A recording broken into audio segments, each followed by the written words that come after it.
Welcome to the ITM Podcast.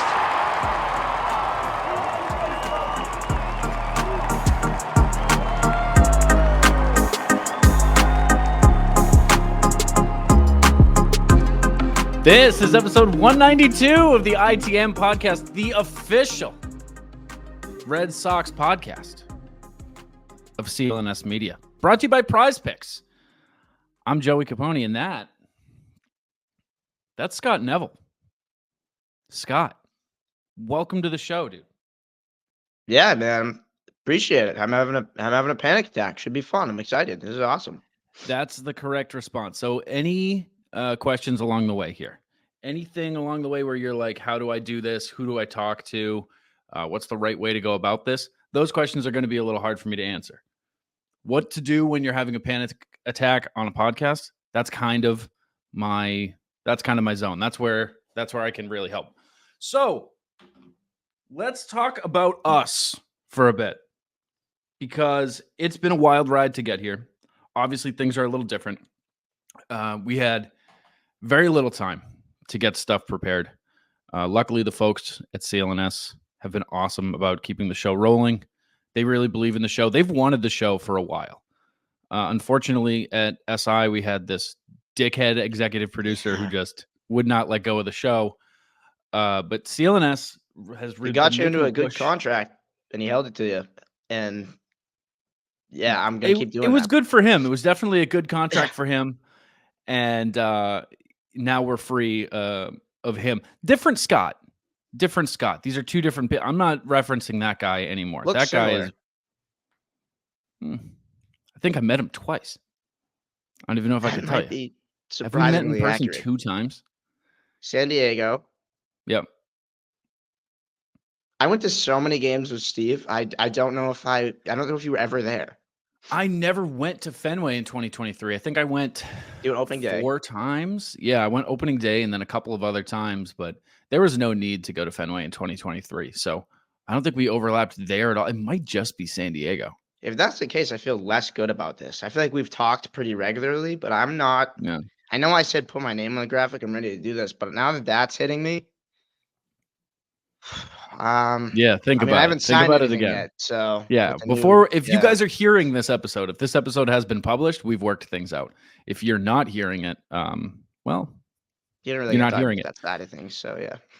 But the people at CLNS got some people to thank. One to thank John Zanis, Amit, Nick, Guy, everybody over there. There's so many people that made this possible, because this was a really short turnaround.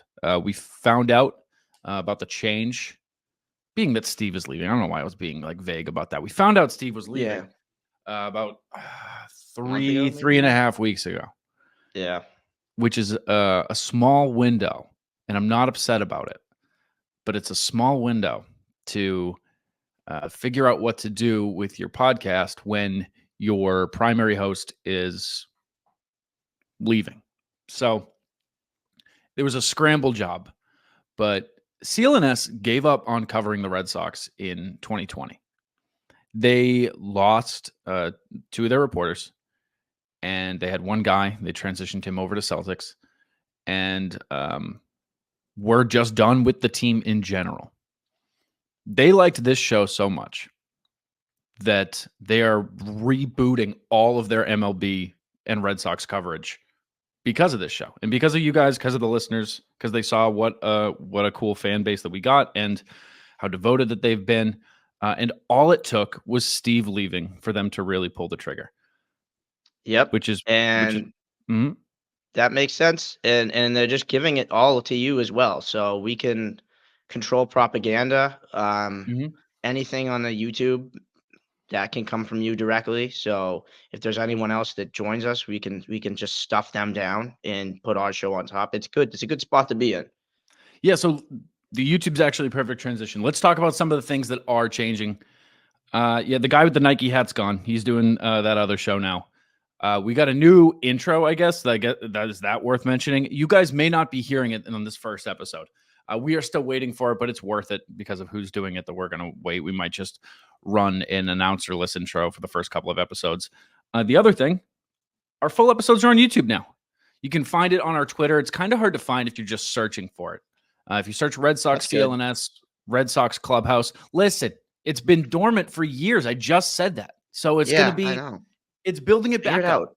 You can't search it right now. Give it a week or two. Once you guys get it to, 25,000 subs by next Friday, it'll look a little bit better. It'll be easier to find, but all of our episodes are going up there. All of our interviews are going up there. We're going to be, making more videos like we did before, vlogs and that kind of stuff.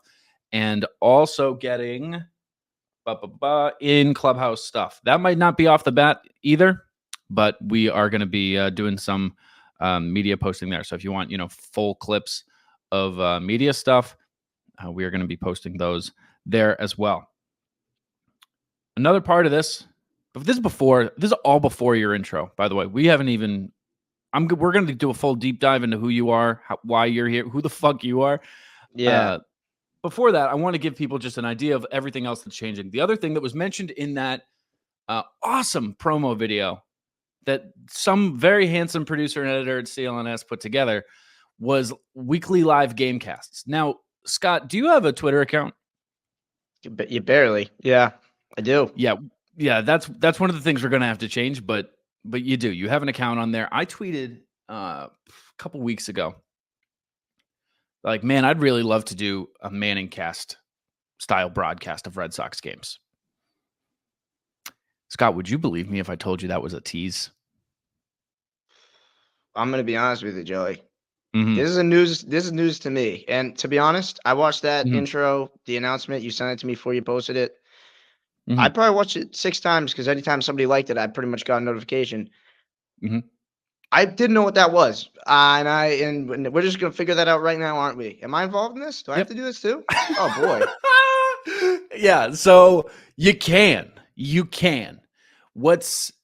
I can't believe it hasn't come up at all. That's a testament to how crazy the past few weeks have been. Yeah, that's crazy. It's very weird. Yeah, very out of character. So we're still ironing out the details there. But what's going to be happening is Thursday nights, I'm going to be going live on an app, doing like a Manning cast style broadcast of games with a rotating cast of other people coming in and out, having some beers, watching the game, just bullshitting. And there's a live chat. It's going to be on a different app. So it's not going to be on Twitter or Instagram. It's going to be on an app that's built for this kind of thing. And it's a newer opportunity. It's a new thing that they're rolling out. They reached out and wanted to be a part of this. So like I said, still ironing out the details. That's why I'm not mentioning their name or anything yet. Still got to get the contract signed there. If you can believe it, there's still more fucking paperwork to do. But once that all gets worked out, you haven't signed anything. I better get a fat Venmo after this. I'm not doing this for free. I'm doing this for the money. I think it might be a Venmo situation for a while. Good to know. Neither here nor there. But that we're really excited about that. I'm really excited about that. I don't know if you are. You're just finding out about it now, but I like the idea. It sounds really cool, actually. I'd have to see. I'm curious how that would look. Are we doing it Zoom in person? Do you know any of these questions? I'm doing it over my phone and just getting other people in. Always welcome to hop on. I think it's going to be an open door policy. Like if it's a Thursday night game, I might just open a group chat with a bunch of media people and be like, "Hey, come watch the game if you want to." And it's just a place where there's a chat room. People can interact. People can tip you if they're crazy. Don't do that, please. I'm not in it for the money. I'm in it for the love of the game. If you give me money, I'm going to throw it away in the garbage, in the literal garbage. I'll go to an ATM and I'll throw it away. Don't give me your money. No way. I'll take it. No. Send us some money. A lot of it. It's dirty money, bro. You can't have it. Even if it hurts your income. Like, I don't care if you can't pay rent. Let's do this thing, Let's devote a lot of hours to something that doesn't make a lot of money. Let's do it. That's kind of my whole MO. Here is our last big change. And you already know what it is, but I saved the best for last. How nice was that? Was that nice? Because I'm talking about you. Yeah. It's me. Oh, all right. Yeah. Yeah, it's you. The biggest change is the addition of my good friend Scott Neville. My former boss, still technically my boss, I guess. Yeah. Tell the folks who you are, how we met, what you've done in the Sox space, all that stuff. Yeah. So, first of all, I've been instructed to be exactly like Steve. So it shouldn't change much. Joey's been really strongly. He was like, do not be yourself. We're just going to try and keep this thing rolling. Do not screw this up for me type thing. So doesn't even really matter who I am is the big thing. But yeah, so I've been running Red Sox coverage I used to work at Nesson like a couple of years ago. Then I went to Sports Illustrated. I run the Red Sox coverage. They just got sold on Monday, but we're still going to stay with them.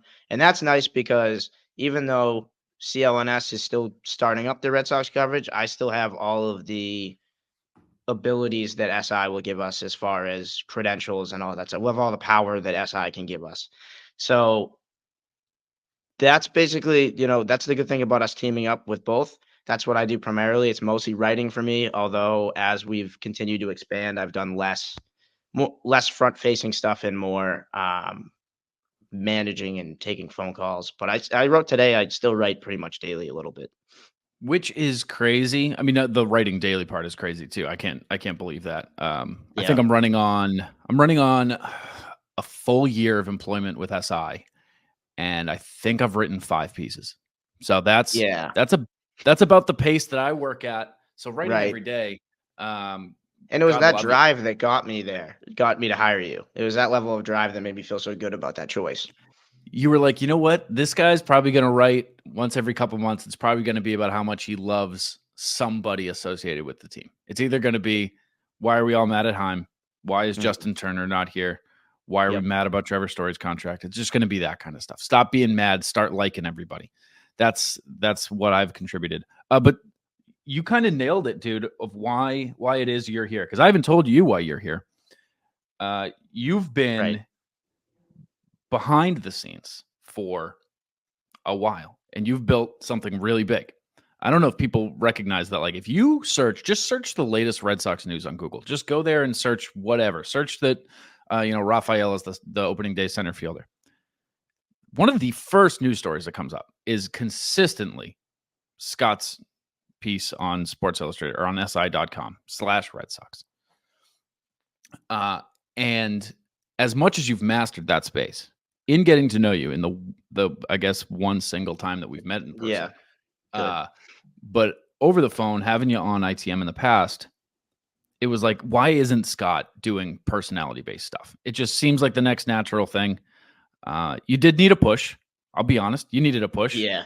And I think you were kind of like I'm doing this thing. I'm already rolling here. I don't care, dude. I don't care. The Red Sox space has a lot of personalities. Some of them good. Few of them good. Yeah. And we need more good, bro. And I think you're a good. So you're here because you're a good. There you go. There's your explanation. I appreciate that. I mean, look, it was an interesting journey to hear because I actually thought, when I was in college, I did all this stuff, just to get experience, just, for free for various things. I started a website that got me into the writing path because I started getting written views on that. But podcasting was what I like to do the most, radio stuff like that, just talking to a mic. And then, the writing stuff is I started to figure out the Google SEO stuff, and I started to get a lot more views, a lot more traffic, a lot more cash, Joey, a lot more money coming in the written game right now. And that's why I write so much, bro. I'm telling you. Exactly. That's why I keep pumping out articles once every other month. And so, exactly. And I get to edit those 1,600 word pieces, even though I keep telling you to do 200 to 300, but that's okay. That's okay. Whatever. Who cares about, efficiency? Not no. Joey. So I thought that's where I was going to go. And then when I started to do the written stuff, and then I started, I cover the Red Sox, but I also cover the Cardinals. We're doing some stuff for the Brewers. I got a lot going on, and the podcast for me became something that was like, I don't know if I can do the sponsors and not that I was doing too well there, Joey. Sorry about that. Yeah. I don't know what you're talking about, but I'll accept, I guess. Yeah. Yeah. Well, I'm just saying just the way the industry goes, it makes a lot more sense too. Like, I gave up basically the ownership of this place to then be a writer. I mean, host, and that's a very dumb lateral to move down, but it's a down. It makes more sense for someone that knows what they're doing, it makes more sense for a podcast conglomerate to get deals and stuff like that than for me to do it individually. So, the front facing thing, when I got the show, I thought I was going to do a lot more stuff. I was never going to be like asked to come on, but I had a feeling we'd get there, and we did. Mhm. But I thought I was going to come on almost weekly in the off season, and then I just didn't. Let me tell you what actually happened. There's a peek behind the curtain for you and for the people at home. Me and Steve had about 15 conversations to make you the third chair on ITM. And it was funny enough, your shitty Wi-Fi that Oh, made yeah. us go, we just can't do it. So I told him that too. I think I could Yep. have. You guys opened the door for me to do that a Yep. long time ago. I actually, that was my biggest reservation as well. And I don't get it. We moved locations. I pay just an asinine amount of money for Wi-Fi, and Yep. it's still a shit show no matter what I do. So we're just doing it Well, 'cause we here's have the no thing. choice. We're 15 minutes into the first episode. We're rolling. We're cruising. So it doesn't seem like it was a huge issue. So it might have been a cop out on our part. We might have just not wanted to have a third chair. But that was what we kept telling ourselves. We were like, yeah, but this Wi-Fi. Yeah. No, I think for me, like the few times I came on, I don't know if anyone ever like noticed it. We tried to avoid it with promos and stuff like that, but there would be points where like we had to cut because I'd be 5 seconds behind. I'd jump in and I'd say something about a conversation we just passed, and we'd have to like cut it. And it was the last time I came on was such a nightmare that I was just like, I don't want to do this. And then also like I've always been very comfortable on the mic. But when we started having technical issues, I was scared to jump in because I was also tense because I was just waiting for it to break. And that, maybe we'll do it again. We might have to keep that going. We'll see what happens. I mean, it would just be tradition. But yeah, I mean, for anybody at home who is a long-term listener, you already know Scott. You've heard Scott on here a couple of times. But yeah, in case you didn't know, Scott was supposed to already be here. So this, to me, doesn't even really feel like adding Scott to the show. It just feels like adding Scott to the show. I don't know. Finally, like making him part of the show. Well said. And I'll also tell you the what the process was like. Because I got a lot of messages. I have a whole thank you thing. I'll save it for the very end. But I had a lot of people reach out about wanting to be the third host. And I also had a couple of people that I reached out to at the beginning to co-host the show. But Scott was the first person I called. There was Scott called me, or Steve called me one night and let me know about Section 10, which is what they're calling that new podcast that they're making over there. The startup. And yeah, that new startup with what is it called again? The company? Are we supposed to actually? Do you want me to tell you? I was hoping you had something funny besides Underdog. It's fucking Underdog. No, I never expect me to have something funny. Don't do that. That one's probably on me. That one's probably on me. Yeah. So when Steve told me that, it was like a Thursday night, and I think I called you the next afternoon. Yeah, I let you breathe. Because I talked to Steve right after, and he was like, basically like, Joe's trying to figure out what we're doing here, and I was just like, I'm gonna let him call me. Yeah. And I appreciate that because when I reached out to you, I was like, have you heard what's going on? You're like, oh, I know. I've been giving you time to reach out to me. I wasn't going to be the one to text you. So I appreciate that. And in that conversation, I was like, show's not ending. Zero chance. There's no reality where this show just goes away because Steve left. As much as I love Steve, as much as I appreciate everything that Steve has done for the show, it wasn't the Steve show. It's not the Joe show. It's fucking ITM. And there's a community around the show now that wants the show. People deserve the show. The people are demanding the show. People are getting the show. That's just happening one way or another. And then immediately from there was like, and I want you in. And I'm glad you said yes. It was very quick. It only took you about 2.5 weeks to say yes, but I'm glad that we're here and that we're doing it.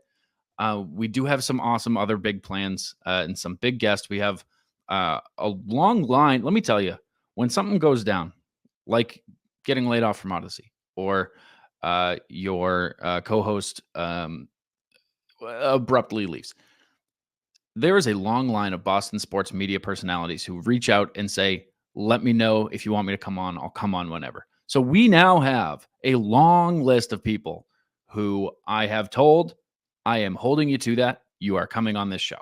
So we are going to have some big guests, but probably none bigger than our very first guest out of the gate. We got David Ortiz on this show. Yeah. That was crazy. That was not supposed to happen. No. And it was out of nowhere. The timing of this was unbelievable. And shout out to you. How about that? Your first episode being a co-host, you're like, hey, I actually got somebody who I think can come on. His name's David. Yeah, I said this guy, he's got a good personality. He's kind of, I just feel like he might be able to do something in this media space. And he emailed me, or well, let's be real here. He has people email for him. And he was like, can I please come on ITM? And I said, yeah. You know what's crazy fine. is that's not even far off from what happened, because No. David Ortiz asked to come on the show is what That's happened. True. Yeah. I think that's close enough to the truth. And he was like, it's in like 24 hours. And not even, it was less than 24 hours. They were like, do you want to talk to David tomorrow? And then they also offered us an interesting cast that we didn't have on. It was JJ Watt, Mia Hamm, Jorge Posada, Reggie Miller. And I think that might be it. And I was like, I don't know if they're the perfect fit. And before people start screaming at their car radios, yes, we thought about Mia Hamm. We thought about it for the obvious reasons. We thought about it. In case you don't know, Mia Hamm is married to Nomar Garcia-Parra. And we thought, is it crazy to get Mia Hamm on? Ask her a couple soccer questions. Ask her a couple questions. And then just ex-wife. And then be like, real quick, for the next 15 minutes, what is Nomar? What is he like? Was he like in person? Yeah. Is he cool? What does he smell like? And I think that offer might still be on the table. We might get Mia Hamm on the show. But short of that, we have the other biggest guest that we could possibly have on this show. And that's Mr. David Ortiz. So let's toss it over to that without any further ado. I know a lot of people are probably tuning in, very excited for that. So let's get over to it. But before that, a quick word from our friends at Prize Picks. Football season may be over, but the action on the floor is heating up. Whether it's a tournament season or the fight for a playoff home court, there's no shortage of high-stakes basketball moments this time of year. Get in on the excitement with Prize Picks, America's #1 fantasy sports app, where you can turn your hoops knowledge into serious cash. Testing my skills on Prize Picks this season is the most exciting way to play daily fantasy sports. If you have the skills, you can turn $10 into $1,000 with just a few taps. Prize Picks is really simple to play, and I can make my picks and submit my entry in less than 60 seconds. Download the app today and use code CLNS for a first deposit match up to $100. Use the code CLNS for the first deposit match up to $100. Pick more, pick less. It's that easy. Ladies and gentlemen, we are joined by Hall-of-Famer, Red Sox legend, the one and only Big Papi, David Ortiz. David, how you doing? I'm doing good. How about you, Joe? I'm doing good. Papi is here with Miller Lite. Want to say that off the bat. So thank you to them for getting us here. You were down in Fort Myers this spring, David. What are your general thoughts on the team right now, having been there, and any takeaways that you got from spring training? We've been, rebuilding. We all these young players. I think organization go through that at some point, and sometimes it's hard for people to understand that part of baseball. But it is how you give the young talent the opportunity to get very familiar with the major league. So at some point, their talent get to be exploded. and all of a sudden you have a superstar right there. But the organization normally at some point had to go through that, and I think that's what we are going through right now. I know that when you play for, big city like Boston, the fans, they don't have that patience to wait. Everybody want to win. And I understand that because we brought that in, you know what I'm saying? But sometimes, you got to go through it to get to that point, and because it's not easy to win every year. Yeah, you mentioned those young guys and their development, and I remember you talking last year about you making yourself available to those guys and letting them know that you're there to talk if they wanted to, but that they hadn't really reached out last year. Has that changed at all since then? It's getting better. It's every year, they go for something that they need, one of the toughest thing about putting together a good team are the injuries. The injuries is something that are there, but you just don't know when they're gonna pop. And the team is doing good job managing the players so they can stay put.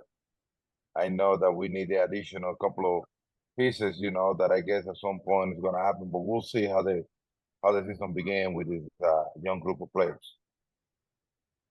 Yeah, it seems like we might be maybe a year away from those bigger additions that we were hoping for. But one player that we got last year that was a pretty big factor was Masataka Yoshida. He is now expected to be the primary DH. You know a little something about that. There's a lot of talk about how he kind of broke down last year a few times. He had a high ground ball rate, and it looked like he was kind of out of gas at times. Do you think him being in the primary DH role will help with that, or do you think it's kind of exaggerated how much rest you get because you're still in cleats for 4 hours, you're still warming up, you're still having to stay loose the whole game? Well, we'll see how that played out, but I think it will definitely help into stay put throughout the season.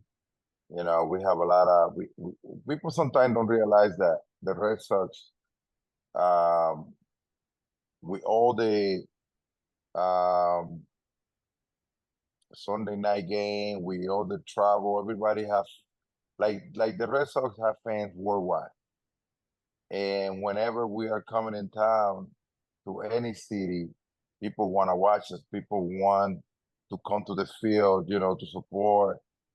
And sometimes that make our schedule a little tough, and a lot of guys coming from overseas, sometimes they're not used to that system, so they gotta get used to it. So the team always found a way to help them out because we want to keep them healthy. We want to keep them that stay, good to go throughout the season. So I think him DHing and being part-time position player, I think it'll help him to get there.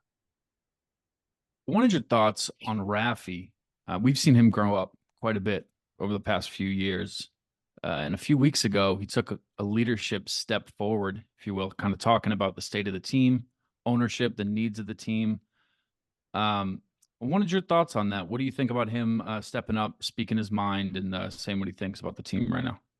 Good. That showed me that he's a winner. You want to win. If I was on his shoes, I would do on exactly the same thing. Because he get prepared to win. He get prepared to demolish baseball. He get prepared to bring his best on the field. This guy, when I look at him, I think of me. You know what I'm saying? A type of way. And he's the guy that he don't say much. And those people that they don't say much when they talk, sometimes it's needed. You know what I'm saying? And Rafi, he say very well done. He say, I control what I can control, but I like to win, and when you feel that way in his position, you have the freedom to speak out, and say what you feel. So the rest of the people around you get the memo. So I think that what he say was very professional. And as an athlete, that's the way you look at things. I don't expect less than that from him. Yeah, and since Bogey left, there's kind of been a void that like needed to be filled a little bit, and it seems like he's stepping into that, which is awesome, which is great to see because he was, the kid for so long. Now to see him stepping up and taking that next step is awesome. Another guy who's taken a step forward, Bello, and as of today, was named the opening day starter. Have you gotten to talk to him, and what's your impression of him, not just on the field, but off the field as well? That's one of my boys. I've been giving him advice combined with Pedro because we want these kids to, at that level, we want them to stay focused and to get to bring their best and left it on the field. And Bello is one of those guys that have an amazing talent. He carried that with him. He got stronger this year, in a good shape. But we want him to try to come like that every year. You know what I'm saying? So that's why we got to continue on their ear, preaching them, and then they know, about all those things. Yeah, and you mentioned, Pedro getting involved in his training as well down in the DR. What did you think of the DR series and, bringing MLB to the Dominican Republic? I love it. I think we should do more than that because I think after the U.S., we are one of the countries that produce more baseball players. So I think the most baseball player, I think, are coming out of the Dominican Republic after the U.S. So I think that motivate kids down here to wanting to be part of MLB. Everybody would like to be a baseball player down here, but the motivation is always needed. Yeah, and I think it'd be pretty cool to watch, like even regular season games or at least the yearly spring training thing. It definitely is something that's, growing, and it would be a fun thing to do. Joey, maybe one more question and then we'll get into the Miller Lite stuff. Yeah. I'm sure people ask you a lot about, your favorite moments of your career and all that. And I'm sure you have that answer ready to go, but I'm more interested in right now, the David Ortiz of today.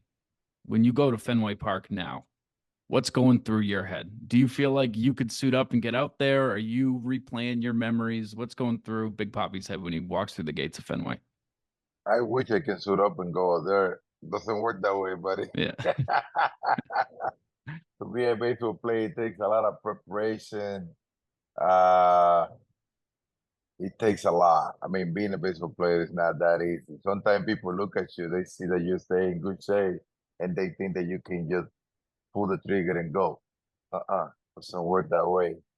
But whenever I go there, man, I have so much fun with people.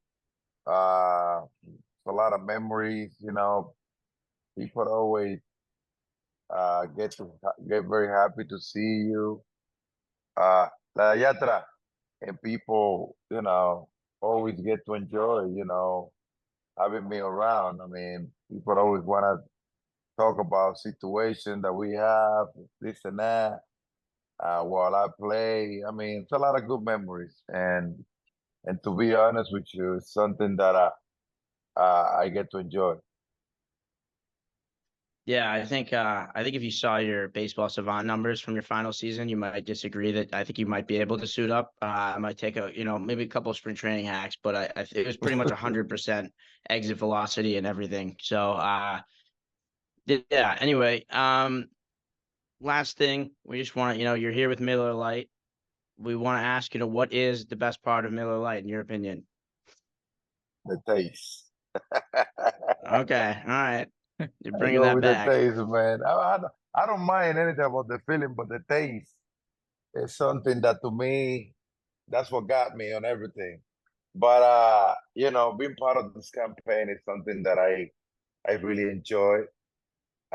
Growing up, watching all those commercials from back in the day where they put all those artists and celebrities together, and all of a sudden being part of the new campaign, who is bringing back the time. It's something that it's an honor, to be honest with you. Team Miller Lite is very special. All the people that work there, the producer while we were shooting, everybody's great. I have such a great time. And reuniting with some of my boys, Posada, uh, Miller, Reggie Miller, JJ Watt, Mia Hand, some people that down the road at some point you got some connection with them. So getting to reunite with them is something that is very special. That's awesome. I have to agree with you there. But we know, man, David, we really do appreciate your coming on here. Yeah, thank you so much, and we'll look forward to seeing you at Fenway. Thank you very much, guys. See you guys out there. Now, Scott, was that my favorite interview I've ever conducted?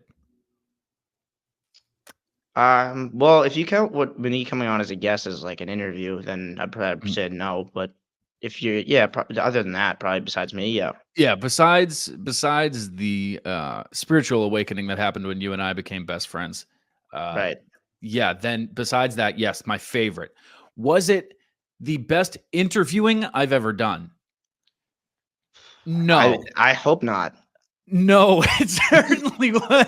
If that's as good as I get, we got a real problem here. Was it my first interview at the helm of this show with David Literal Ortiz? Yeah, and yes, it was. Our first time working together as a duo. Yeah, that was a lot. In a Zoom with like 5 other people. I would have loved an hour sit down with David Ortiz. We were on some like tight time constraints. As you could tell, it wasn't the longest interview. I obviously had some technical issues at the end there too. I also stammered and stuttered pretty bad at the beginning, and we had to cut it out. I called Miller Lite Big Light. I called it Big Light. Thanks for coming on with Big Light, as the Miller Lite representatives were in the room. So Poppy has always been the guest that, I've wanted to have above any other to come on the show. And again, all it took was Steve leaving for it to happen. So thanks to Miller Lite for getting us Poppy. Thanks to you, I guess, for having an email that David Ortiz has in his context. The Steve thing actually is kind of true, all jokes aside, because the biggest problem I had in the past is since I brought you guys onto the old platform, I had talked to Pedro twice and Ortiz once previously, but they always wanted me to do the written in the video content and stuff like that. And the only other way we could have done it is if the 3 of us interviewed one person for like 10 minutes and we each asked like one question. It was a mess. This was the first one where it was just easy because I was like, hey, I can easily just bring Joey into this and we can put it on ITM and then start doing other stuff. Because like, for example, like peek behind the curtain, like Adam Duvall, when we had him last year, I had to interview him separately of you guys. And then we just sent him from my call to yours. And we were able to do both and make a lot of content out of what both things were said. But that was messy. And I tried to do, there was a Pedro one a couple months ago, but it was in person. And so whatever, I called you and I said we would need 5 mics because his wife was there as well. And so we needed 5 and we mics had cameras and had to set them all up. And at the end of the day, I think all together they said we had 20 minutes. And it's like, that's enough time to set up and take down the cameras.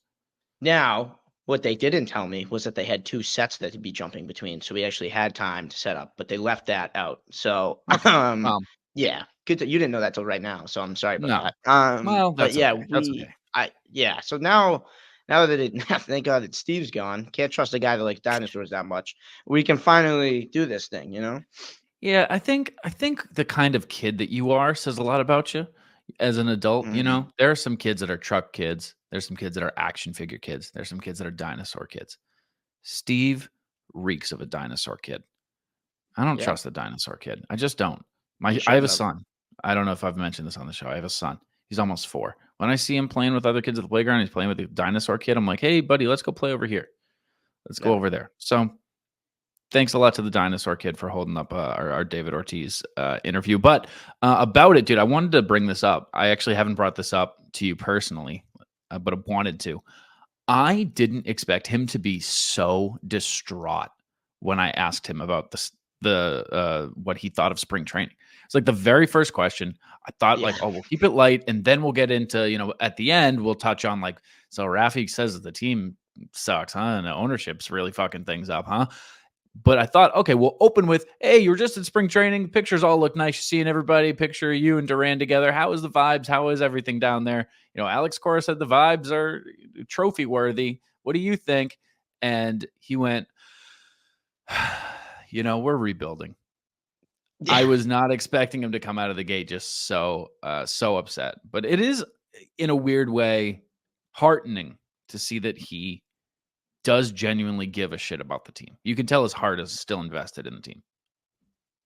Oh, yeah, and he's not just using that advisor role to just be like, everything's good up here. I don't know what you're talking about. Garrett Whitlock's going to turn it around. We don't need a starting pitcher. He certainly is not doing that, and neither was Pedro. Wouldn't that be awful if both of them, like the heroes of our childhood, got up there and were just doing the Sam Kennedy bit and were just telling us to our faces like, I have a lot of faith in the future. Things are looking good, and it's tough to manage a baseball team, from a financial perspective. Obviously there are restraints. Every team has restraints. But I'm just excited for another good year. We got to go out there and win baseball games. It would make me pull my eyes out of my head. So I'm glad that he cares. There's actually a point that the old YouTube, I don't know, the old ITM YouTube, I guess, is just dead. I don't know what we're doing with that, but it's still, you can see the videos. That's the only place we posted the Pedro thing. And there's actually a point where I asked him, he actually made me laugh because I mentioned that Heim got fired, and spoiler, a lot of the former players, not big Heim guys, they didn't relate to the analytic guy.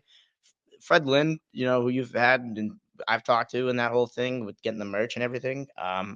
He was like, I didn't get that guy because, you go in his room and it's all computers and he doesn't know how to talk ball. I think that's an exaggeration. But with Pedro, I asked him about, how things were going, and he just like laughed, almost like smirked at how bad things were.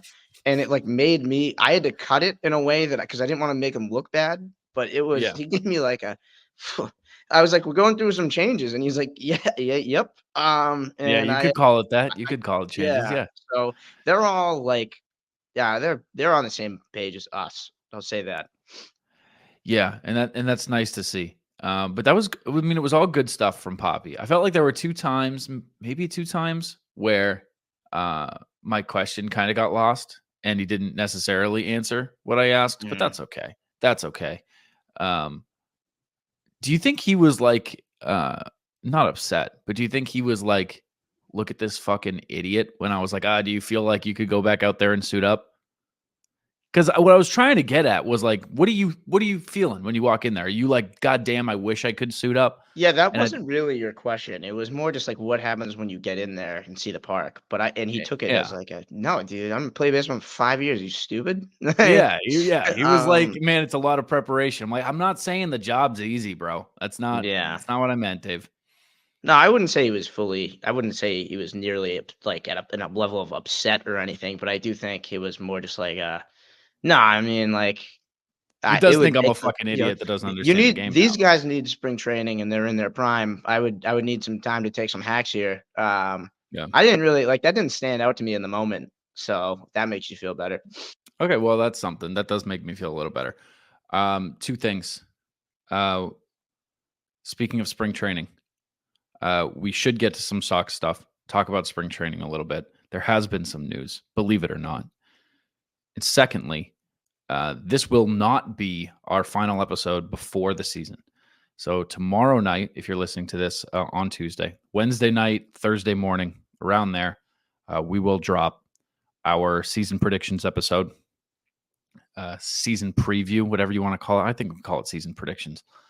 I'm not in the business of making up new names for things. So whatever we've been calling stuff, that's what we're going to keep calling stuff.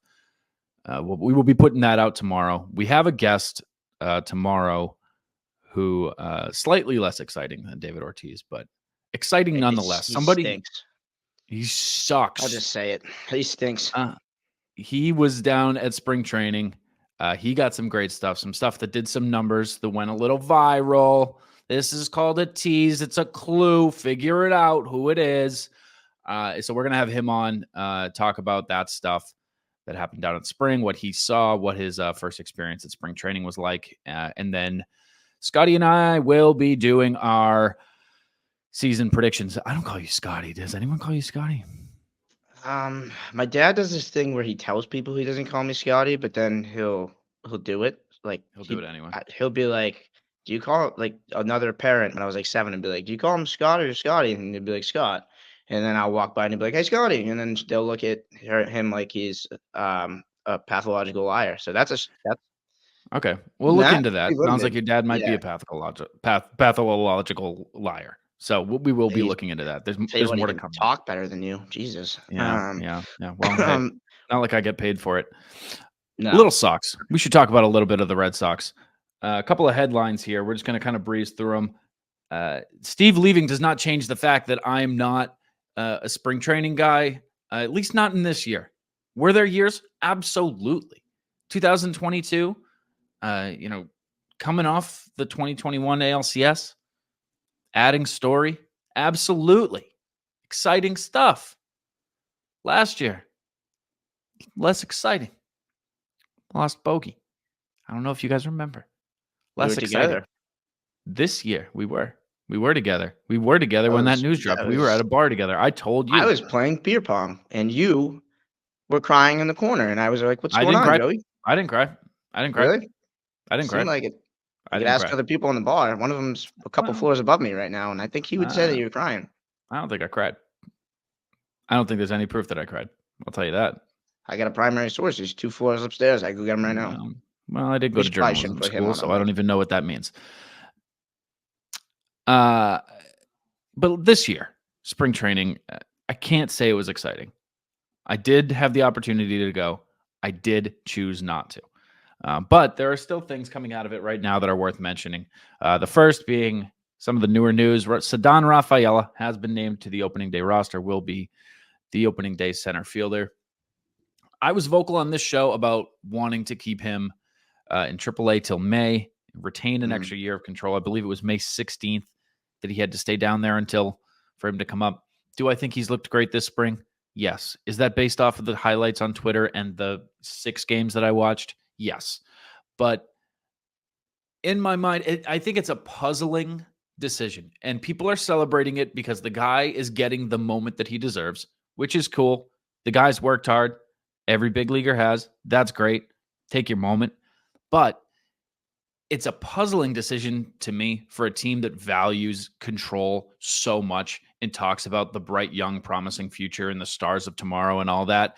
And when you're waiting on the rest of your core to come up, to not retain that extra year of control so that Ceddanne Rafaela can play some April baseball is so counterintuitive to their own philosophy to me. I understand everybody's celebrating it. It's really weird to me. I really don't love it. Do you have any thoughts on Ceddanne? Yeah, I mean, I completely agree with what you just said about going against everything they're saying. If you're building against the future and all that stuff, unless they think he can win Rookie of the Year realistically and get us the draft picks, that would be my only exception. But I certainly, he does not seem like the most big league ready guy. There's about 7 people on the Orioles I'd give a better shot to. Didn't Jackson Holiday just not make the opening day roster? He did not, but he is 12 years old still. So, I mean, he's still, I don't think he's pitched. I think he's still on the little diamond. So he hasn't played in the big diamond yet, but he's looking good down there. So I'm sure it'll be a matter of time. Now, but I mean, even still, they still have a few guys like Hauser and Mayo and all those guys that even if they don't come up day one, I would put them ahead in the race. The thing that I find weird about it is that the roster construction in general, you don't have, in my eyes, other than Ref Snyder, who's hurt, many part-time type of guys. Like, and it seems like we might be in a situation with multiple platoons. Like, are we going to have a situation where it's, Yoshida DHing, you have Rafaela in center, a platoon with Duran and Abreu, or a platoon with O'Neill and Abreu, and then when Ref Snyder gets here, you do another platoon on top of that? Like, that's what I'm puzzled about. It also leaves no room for Yoshida to get any reps in the outfield, which, I mean, I've made my thoughts clear on here before. I mean, we did ask Poppy about it. Also didn't get like a directly straight answer, but I still like Yoshida getting reps in the field. I think it's just a little too quick to give up on the guy entirely. I don't think his defense was like detrimental, but if they're building the outfield that you're talking about, and there's not an impending trade of one of those guys, which we all expected to happen by now, we expected a lot of things to happen this offseason by now. But if that's not happening, then you just have a crowded outfield with no space for him to take any time in the outfield. And like you said, these multiple platoons, like Tyler O'Neill is supposed to be an everyday guy. Jarren Duran, if you want him to fully develop, you want him to be an everyday guy. Abreu, people are high on.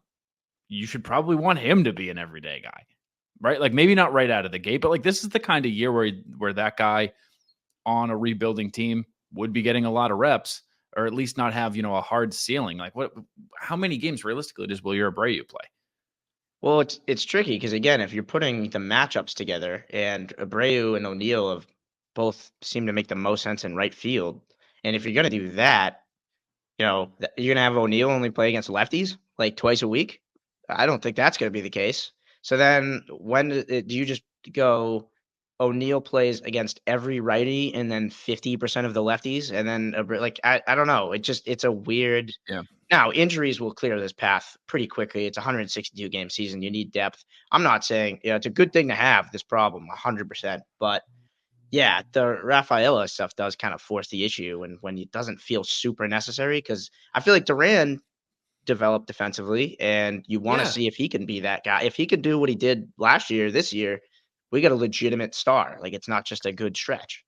And he's been pretty vocal about working on his running. He's already, the Flash, but he's been working on his form and whatnot. Can only help him defensively. Yeah. The one thing that I didn't really take into consideration, which is just straight up stupid of me, is the injury bug, because this team kind of is built for that. That's one thing that they rock at. And Tyler O'Neill has had 2 calf issues already in spring. Yes, but what you were saying about waiting to call him up still is in play. It's not like they have to set it now forever. Like what you were saying about let him, if we can go 6 weeks without an injury, then it might work out perfectly. Everybody's got playing time as long as you have one injury throughout that period, which between 6 guys, one of them's already down. Very realistic. So, yeah. I don't know. I feel like what you were saying makes sense. It's a weird situation because the lineup is not bad. No. It's just there's a bunch of weirdness about it, and there's a bunch of weird things. The outfield specifically, the infield is set. You got second base is weird. Yeah. Right now, I'm saying end of the year set. Second base is going to be very weird. I don't love the idea that we're running a platoon there either. Obviously now with CJ Cron being released, basically means first base is going to be a platoon, because Bobby's got to get 100 games in there. Hope so. Yeah, has to. Absolutely has to. Thanks for coming, Tristan. It's been nice knowing you. I was stunned by that, to be honest with you. Obviously, I'm joking here. But CJ Cron, the second, it never made any sense for him to be here, because you had Bob. Like, Bob is that. You're looking for a guy to back up Casas. You have him. And it just shows more of how much they don't believe in Bobby. So it's such a weird thing to do this act of signing CJ Cron that says, we really don't believe in you, Bob. And then, 2 months later, be like, all right, Bob, I guess it's you. Yeah, you're coming to the bigs. You made the team. Come on up. And still give him, 30, 40 games maximum that he's going to see playing time? Because when we already talked about the DH slot, he's not really going to slide in there. He's going to get Tristan off his feet. That's what he's going to do. It's all weird. It just keeps pointing to, like, Bobby doesn't need to be here. Like, trade Bobby away. I don't know. It's all. I'm excited that Bob's on the team. Presumably hasn't been announced, but I don't know. It's all weird to me. Yeah, the Cron saga made no sense from the beginning. You didn't see him forever. He ended up playing. Because I was just curious. 6 games, he went 3 for 15. 6 games, he was signed on March 3rd, and they just seemed to like bring him real slow. And that was always a story. It wasn't like a lot of tweets, a lot of like, here's when to expect. It was just kind of like, yeah, we have this guy, kind of. We're gonna see it. He's getting on the backfields, and I didn't really seem to give him a shot. Like, I don't know, like, what could he have done in 6 games? What was the plan for him? There wasn't one. And what's funny is that we'll always have a Nesson in dugout interview with CJ Cron in Red Sox gear.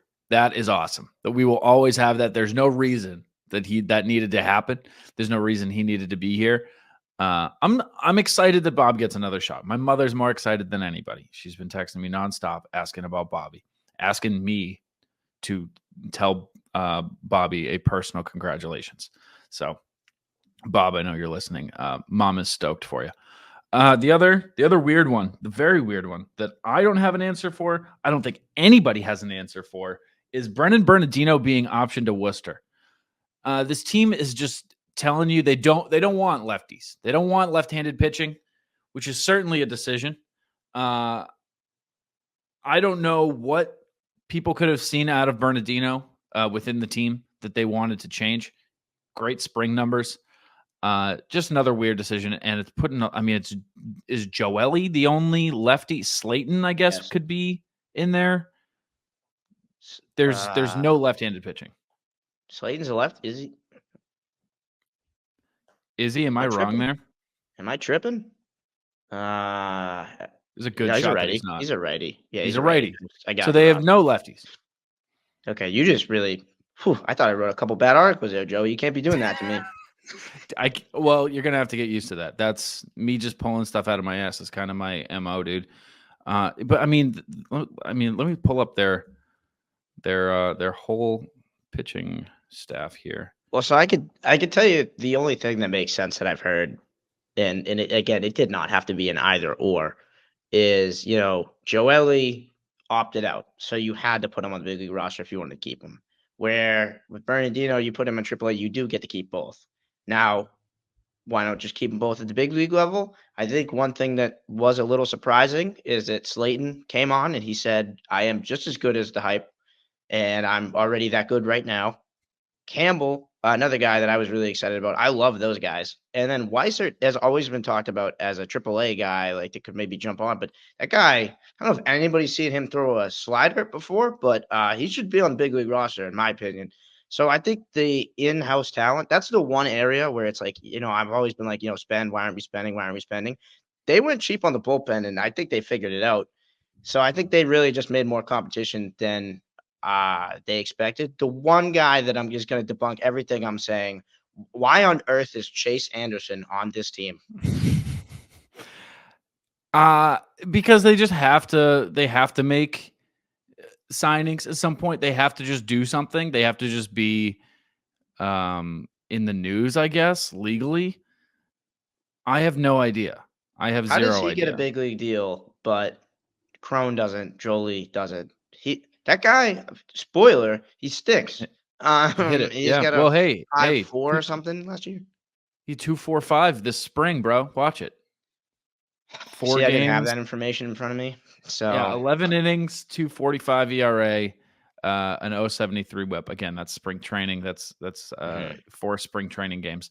But yeah, no, a 5.42 last year, a 1.42 WHIP, which if you're keeping score at home, constitutes a bad WHIP. It's a bad WHIP. So I mean, he was good. I don't when understand he was, it either. 2017 was awesome for him. I'm so tired of hearing that about everybody on this pitching staff for the past years. Like the past 3 years, it's been like, yeah, but if this was 2016, if this was 2017, dude, he'd be good. Mm-hmm. Yeah, well, it's not, dude. It's closer to 2030. That's unfortunately true. Yeah. Yeah. By the way, when did Lucas Giolito get hurt? I'm seeing IL 60. What do we got going on here? When did that happen? Oh, don't worry about that. He'll be fine. That's nothing. Yes, Chris Murphy also hurt, so no, there's another lefty gone. So I don't think you're going to have any for a bit. I think it's going to be a little bit of no lefties. So yeah, he's everyone fine. Keeps saying he's got a good changeup. Good changeup.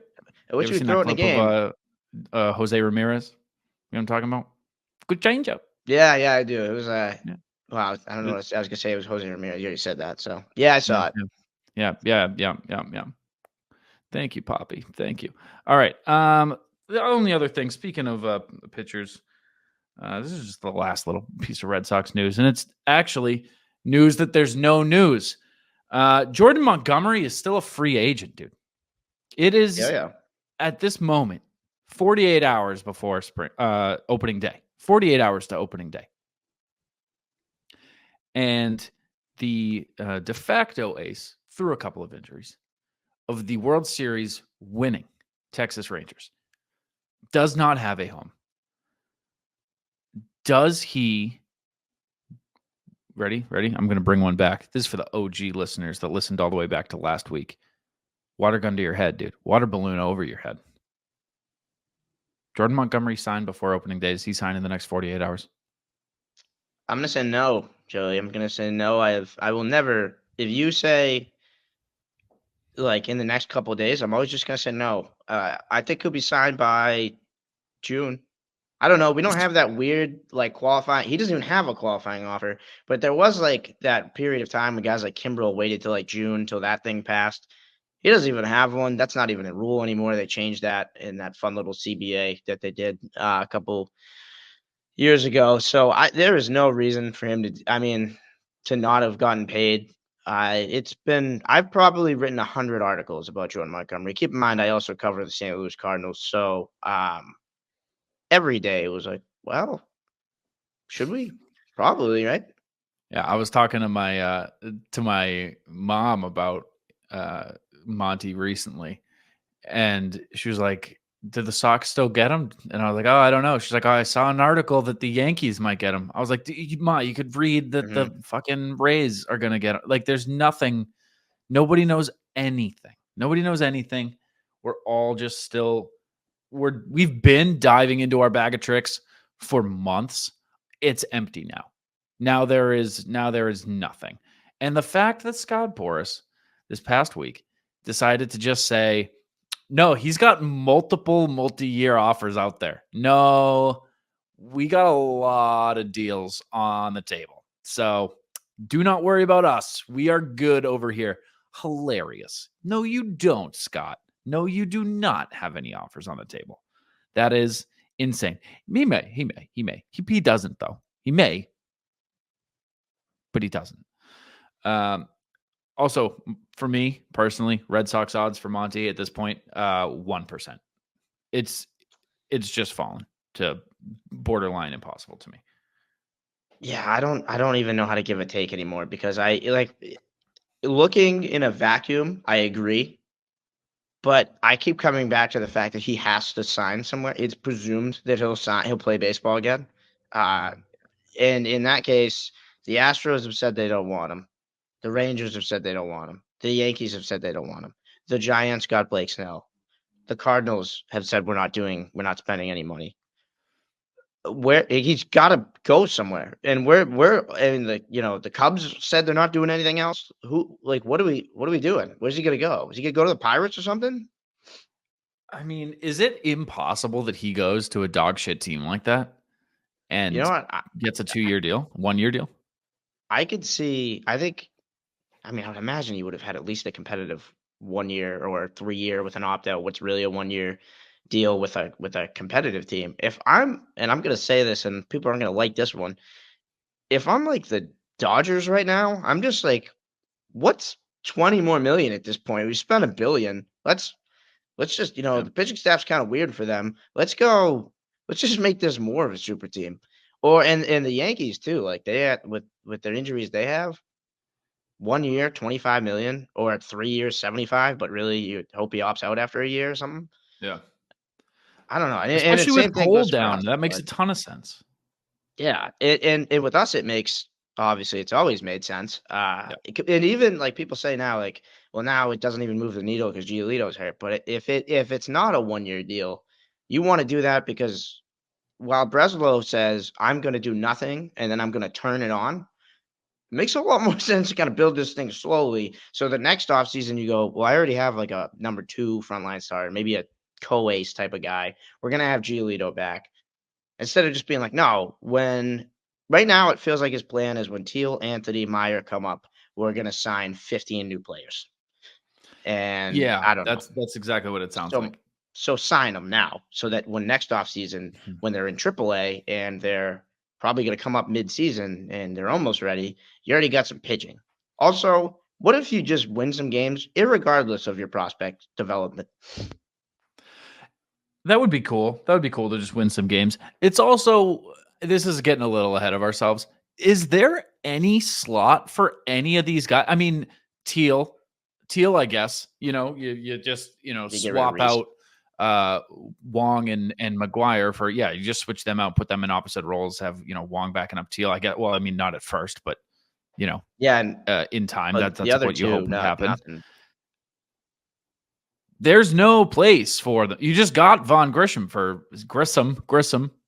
Check the pronunciation page. Grissom. You just got Grissom for what, 5-6 years? You got a lot of control of him. You still got multiple years on Story. Like, I don't necessarily know. Whatever. It's very weird. It's all. Gross. They get signed Montgomery. We got to wait for these two. Yeah. It does, and it wouldn't change anything there. But to then be like, oh, well, we got to wait for these two infielders, or like a catcher and an infielder to come up. And then we got to jam somebody in our outfield.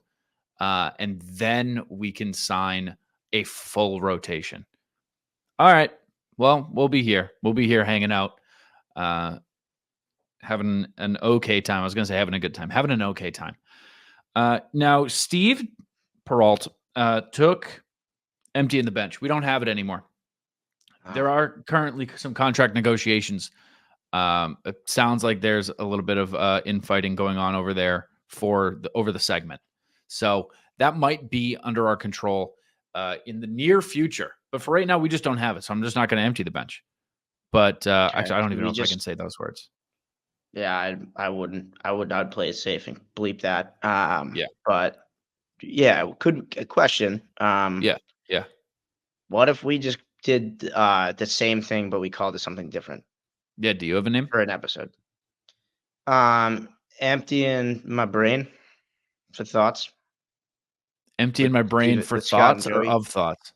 Of thoughts with Steven. No, not Steve. He's dead. Joey. Yeah. I was going to say Steve and Joey because I'm usually giving you guys ideas. Right.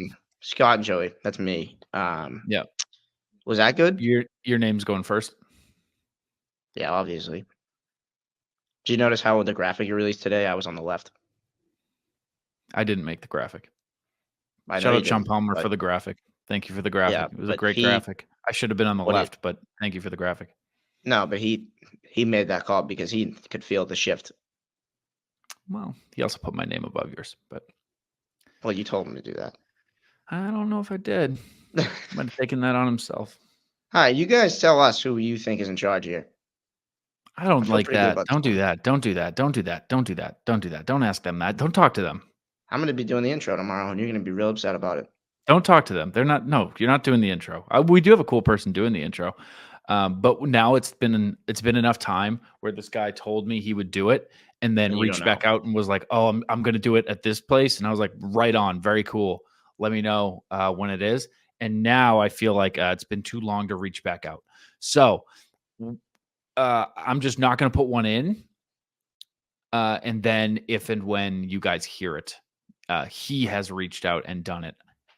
I did not follow up with him because I do not do that. Do you have anything for emptying our brain of thoughts with Joey and Scott?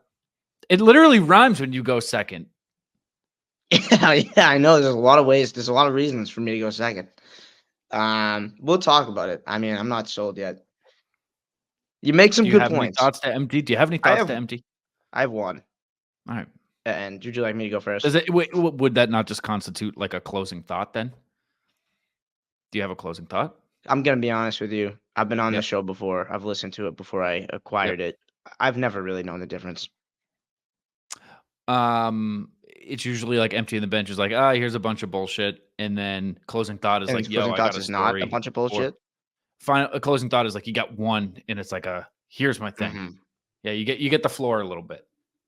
Okay. Then I'm going to, again, I feel like this one could go in either, but I'll go closing thought. Let's make a decision. All right. Closing thought. You go first. Good segment. That was a good segment. All right. That was a great segment. Yeah. People are going to be writing. I'm starting to think I'm good at this. People send a lot of DMs about the pitching previews. They're like, this segment saved my life. This is the reason that I listen to this show. Like, I really found out who I am because of the segment. And like, I appreciate all those messages. I'm a little overwhelmed by them, but I get them a lot. We're going to be getting a lot about emptying your brain of thoughts with Joey and Scott. We're going to be getting a lot of DMs about that segment. That was fucking awesome. Yeah. Now your closing thought, dude, if you can follow that. Yeah, I'll give it a shot. Good transition. We were told 10 minutes before the David Ortiz interview. I just want to be clear. Everyone's going to be like, I feel like you elephant in the room there. They did not want us to ask him about the time he got shot. So people are going to be like, why didn't you say that? We had those questions lined up, and then the 10 minutes before they kind of pulled the carpet from us. So yeah, I just feel like I'd be remiss to not mention that because people are going to be like, why didn't you talk about that traumatic time with him? Yeah, I Joey? mean, I'm not sure we would have taken the interview if they had told us that earlier. I'm Right. really glad they reached out while we were in the Zoom waiting room to be like, by the way, don't ask him about getting shot. So Yeah. shout out to Miller Lite for that. Thank you. Thanks a lot for that. That was cool. That was cool of them. Yeah. Really screwed us at the end there, but yeah. I got a closing thought too. You could go. Okay. I was waiting for your permission. I don't know. So Steve left the show, as you guys know. Oh my God. And since then, I've gotten between Instagram, Twitter, and my personal phone number text message, I've gotten probably about 500 messages. It is overwhelming and impossible to reply to them all. Not to say that I do not appreciate them all. And 99.9% of them, very, very nice. I'd say 90. I think it was 100. There was a guy who even reached out who like had been a dick on Twitter a few weeks prior. He was like, "Hey man, I just wanted to reach out and apologize." Like that, which is crazy. That one almost made me feel like, "Hey, don't feel bad for me. Don't reach out and say, hey man, I didn't realize you were going through, like, oh, now I feel bad." We're not going through anything. So I want to say a couple of things. This is a general reply to all of those messages that I got, if I can try to do that. The fact that people connected with the show and have connected with the show and hopefully will continue to connect with the show means the absolute world to me. There was a message that made me get a little weepy, and it made me stop replying to him because I was like, I can't do it. It's emotionally overwhelming. But the message basically said, I had never listened to a Red Sox podcast before ITM. And when I watched the games, I was always looking forward to like sitting down for a conversation with my buddies, Steve and Joey. And that's exactly what I've always wanted people to think of with this show. It's always what we aimed for, was people just feeling like they're hanging out, talking Sox, having a good time, sense of community, all that stuff. So to see that it resonated means a lot. And there were also people who reached out and wanted to be a part of this show, the next iteration of the show, the next chapter of the show. People who said, I've never worked in it before, but I heard, your story of you taking your shot with Steve, and I'm taking my shot with you, and I want to be involved in any way. Those messages did not go unnoticed. I promise I will be reaching back out. It is tough right now, and working with a bigger company. They're not a bigger company, but a company with more hands at the wheel. A company with more hands directly at the wheel. It's hard to make those decisions alone. I mean, you can't make those decisions alone. Do I think that we need production help right now? No. We would love to have a bunch of guests on and stuff, but in terms of like hiring a third chair, I don't think that's really what we're doing right now.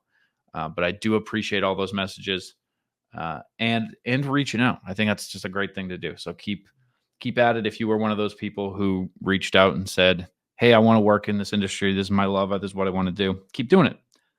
Close but no cigar, brother. I took your spot. Sorry about it. Yeah, eat rocks.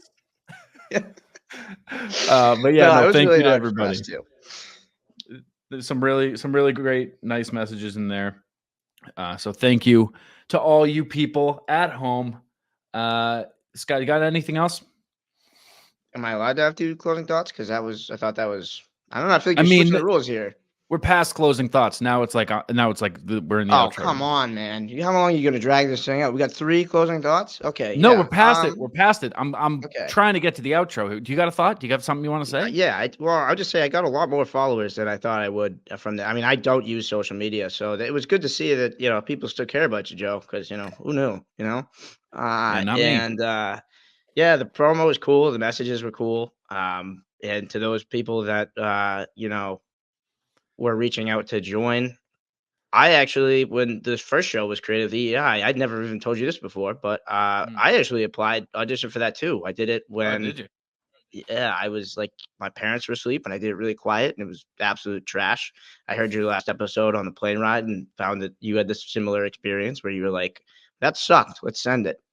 And so you'll get there. Took me 8 months after college where I was unemployed. Then things blew up real fast. So keep going. Us 8 months, takes some of us 8 years.